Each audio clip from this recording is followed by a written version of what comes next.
In 2005, a high school graduation trip to paradise turned into a nightmare that still haunts the world today. A beautiful island, a missing teen, and a suspect whose crimes didn't end in Aruba. This is the story of Natalee Holloway, and the monster who walked free for too long. Natalee Ann Holloway was 18 years old, bright, beautiful, and full of life. A recent graduate from Mountain Brook High School in Alabama, she had everything ahead of her. On May 26, 2005, she boarded a plane with 124 classmates and 7 chaperones bound for Aruba, a Caribbean island known for sun, sand, and safety. The trip was meant to mark a celebration of endings and beginnings. But just 5 days later, on May 30th, Natalee vanished.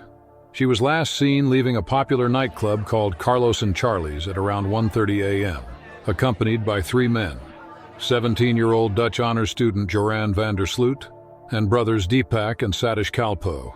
When Natalee didn't show up for the group's return flight later that morning, her friends immediately raised the alarm.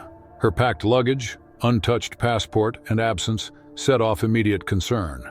One of the chaperones phoned Natalee's mother, Beth. Fearing the worst, Beth, her husband Jug, and a group of friends chartered a private plane to Aruba and began their own search. Within hours of landing, Beth had tracked down footage of the man last seen with her daughter. Hotel staff at the Holiday Inn identified him as Joran van der Sloot and issued a chilling warning. He likes to prey on young American tourists. Beth gave this information to Aruban authorities and accompanied them to van der Sloot's home. There, Joran claimed that he and the Kalpoe brothers had dropped Natalee off at her hotel, where she supposedly tripped and was helped by 2 security guards. But this was only the beginning of a web of lies and deception. June 5th, based on Joran's false statement, Aruban authorities arrested 2 local security guards, Nick John and Abraham Jones, on suspicion of kidnapping and murder. Aruban law allows for investigators to make an arrest based on serious suspicion. In order to continue holding the suspect in custody, an increasing evidential burden must be met at periodic reviews. June 9th, attention turned to Joran and the Kalpoe brothers, who were arrested. While in custody, one of the brothers confessed they had lied. Natalee was never dropped at the hotel and no security guards were involved. The 2 falsely accused men were released on July 13th. June 17th, a local DJ named Steve Crows was taken into custody, and on June 22nd, Joran's father, Paulus van der Sloot, was arrested. Both were released without charge 4 days later. Paulus, a prominent lawyer for the Aruban government who was about to become a judge, represented his son and quickly declared that without a body, there could be no murder charge. Despite the constant lies and shifting stories from Joran and the Kalpoes, no charges stuck. The Kalpoe brothers were released on July 4th. Joran followed 6 days later. That same day, a gardener reported seeing Joran and the brothers near the racket club at an odd hour. And a jogger also claimed he saw a man burying a blonde girl at a local landfill. Both areas were searched. Nothing was found. As the mystery deepened, Natalee's disappearance became one of the most closely followed true crime cases of the early 2000s. Media flooded the island, and Beth Holloway became the relentless face of the search. August 26, 2005, the Kalpoe brothers and a man named Freddie Arambatsis were arrested for a separate incident involving an underage girl prior to Natalee's disappearance. While in custody, investigators examined the car Natalee was last seen getting into and found duct tape with strands of blonde hair. But tests confirmed it wasn't Natalee's. All 3 men were released. Many believe the arrest was a strategy to pressure the Kalpoes into turning on Joran.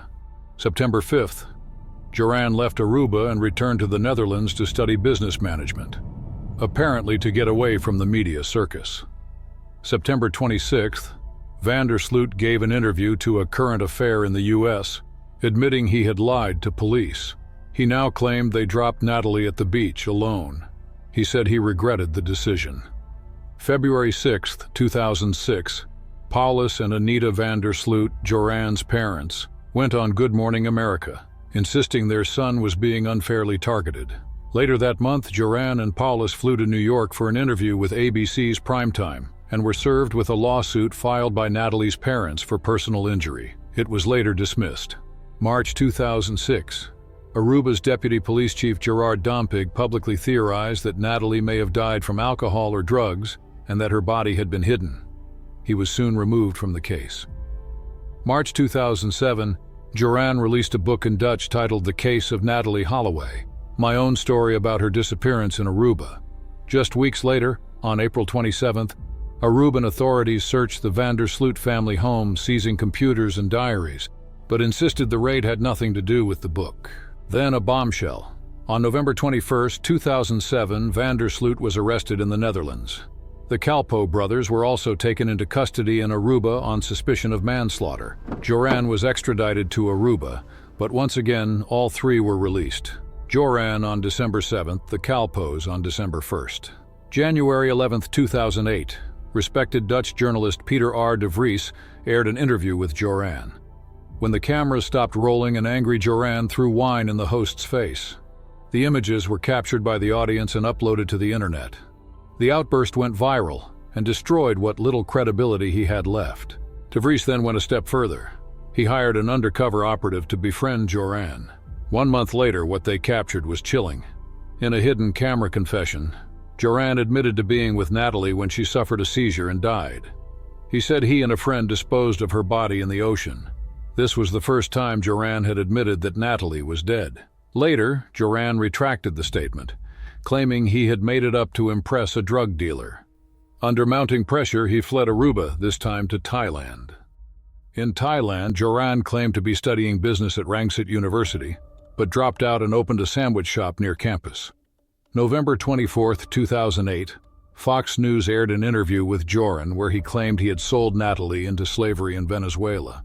Joran stated he received money when he handed her over and again when she reached her destination. He also stated he paid off the Kalpo brothers for their role and that his father paid off 2 police officers to keep quiet. Again, he retracted this story. Also in November 2008, de Vries obtained footage of Joran trying to traffic Thai women to the Netherlands for $13,000 each under the false promise of modeling contracts. He used the alias Murphy Jenkins. The Thai authorities were also conducting their own investigation. It is unknown if he trafficked any women. He was never arrested while in Thailand. February 10, 2010. Joran's father, Paulus, died suddenly of a heart attack at the age of 57. Paulus didn't become a judge and no longer worked as a lawyer for the government. A month prior to his death, he was working for the same private firm that had represented him when he was arrested in 2005. Joran returned to Aruba. By March 2010, Joran had run out of money.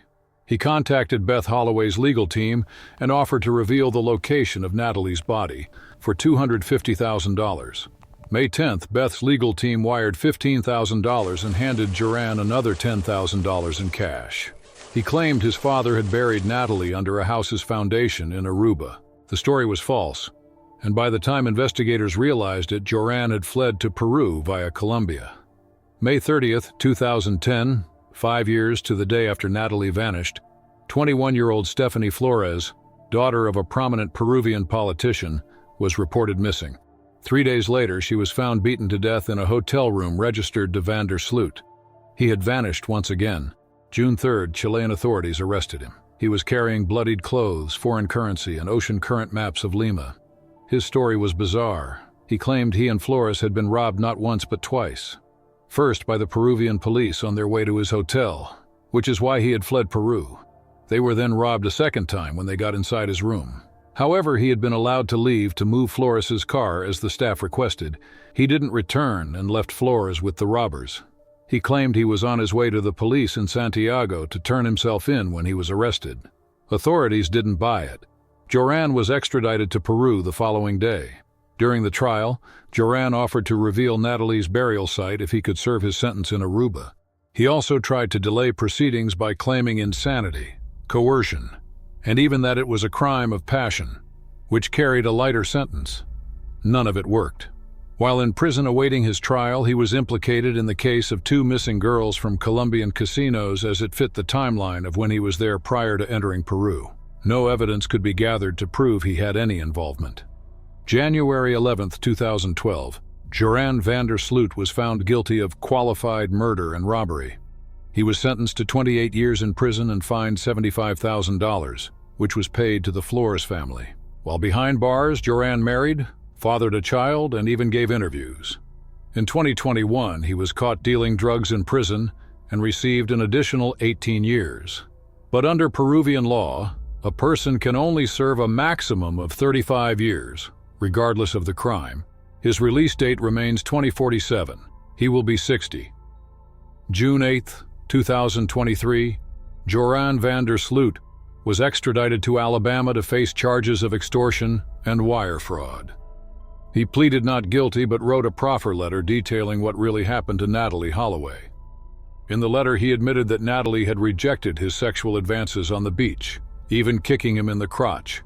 Enraged, he kicked her in the head, rendering her unconscious or possibly dead. He then struck her again with a cinder block to make sure she was dead. He carried her body into the ocean and let the current take her. He never implicated anyone else. Because the proffer letter granted him immunity from prosecution for the murder, he could not be charged. He was, however, convicted of extortion and wire fraud and sentenced to 20 years, but the sentence runs concurrently with his time in Peru, meaning no additional prison time.